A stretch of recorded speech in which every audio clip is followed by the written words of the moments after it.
Hi, my name is Dr. Bree Baker, and thanks for your interest in using the BPAQ to calculate part of your bone injury risk with us with the science of rowing. So briefly, I just wanted to include two links for you.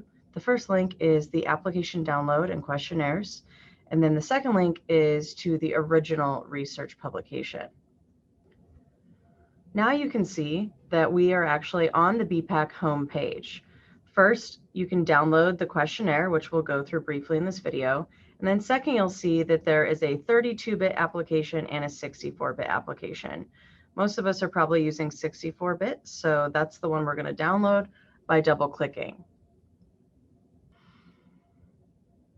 Once you've downloaded it, Windows Defender might tell you that you need to select more information and run anyways because it's an unidentified program. Your computer hasn't seen the BPAQ application before, and so it just wants to make sure it's safe.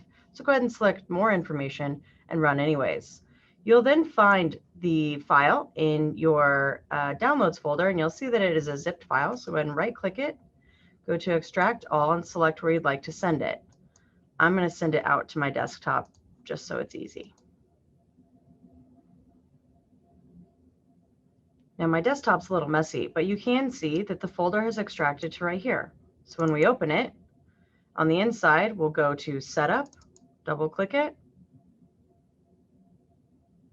and voila, we have the BPAQ calculator up and ready. So now what we need to do is put in information.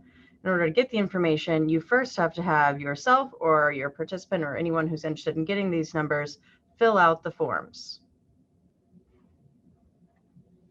This is what the first page of the BPAQ questionnaire looks like. Here, you'll be able to list all of the activities that you or whoever is interested in completing it has done. And something to note is the age. So this goes through age 1 through 30, 31 through 60, and then up through the 90th year of life. So you're going to X off how many years you've done whatever activity. I've actually filled out one for you as an example. Sorry, my handwriting's a little trash, but you can see that I started playing soccer as a little ankle biter at about 3 years old, and I played up through college and finished when I was 23. So I filled those in.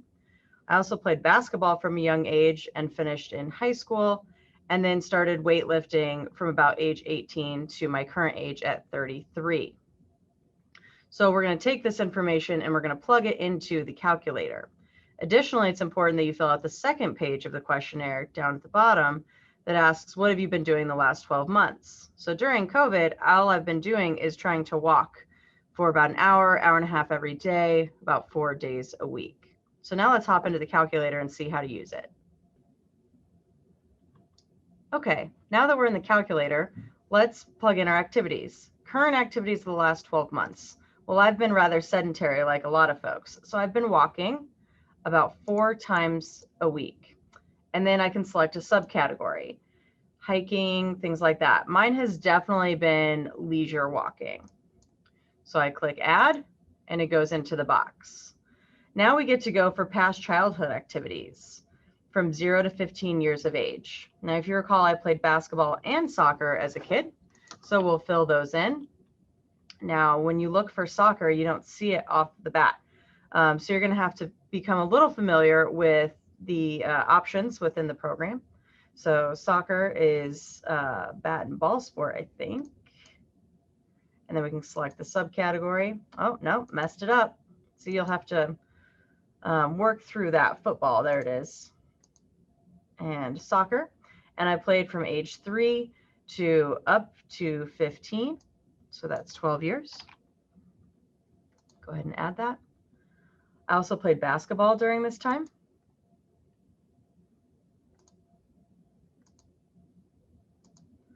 And I played from age 5 to 15, so that's 10. And then past adult activities, anything over the age of 15, I continued to play soccer.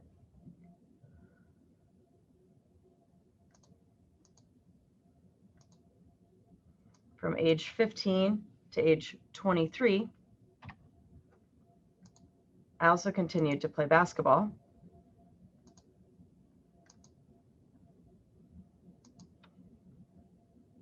from 15 to 18.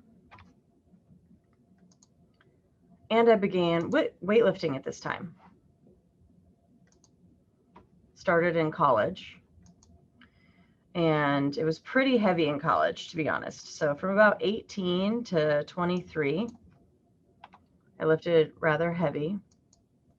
But then it became lighter as I was no longer in college. So light. And I did that probably from 23, 24 to what I lift now. So we'll put about 9 years there. So you can see these are all the things I've done over time. I'm finished. Go ahead and double check things. Click done, and you'll see I've got my score. My current BPAQ score is pretty bad, which makes sense because I'm just walking. My past BPAQ score is awesome, and my total is pretty good as well at 40. So go ahead and play with this. It's free. It doesn't work on a Mac, so that's something important to note. And if you're not sure whether you have a 32-bit or a 64-bit computer, you can go into your start menu and find that out. If you've got any questions, feel free, of course, to reach out, and I'd be happy to help.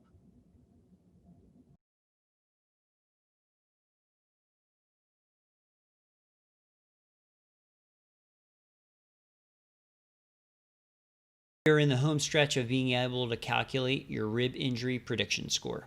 So very simple. All you have to do at this point is input your total BPAQ score and your daily calcium intake score. These last two columns here are going to be auto-calculated, so you don't need to do anything else. So in this example, I'm pulling the values that I used in example 1 from my article review, as well as the ones that were used in the journal review. So we have a total BPAQ score of 45, a daily calcium intake of 550 milligrams, and that gives us a predicted rib injury score of 85.23%. So I'll stick with these same values and just update the calcium like I did in my second example in my article review. So we're going to change that to 1100. And you'll see that our rib injury prediction score drops down to 65.7%, which is the same values that we did when we went the longhand version of doing all the math. So here's a nice and tidy way of being able to calculate that rib injury score after you get your BPAQ and daily calcium intake.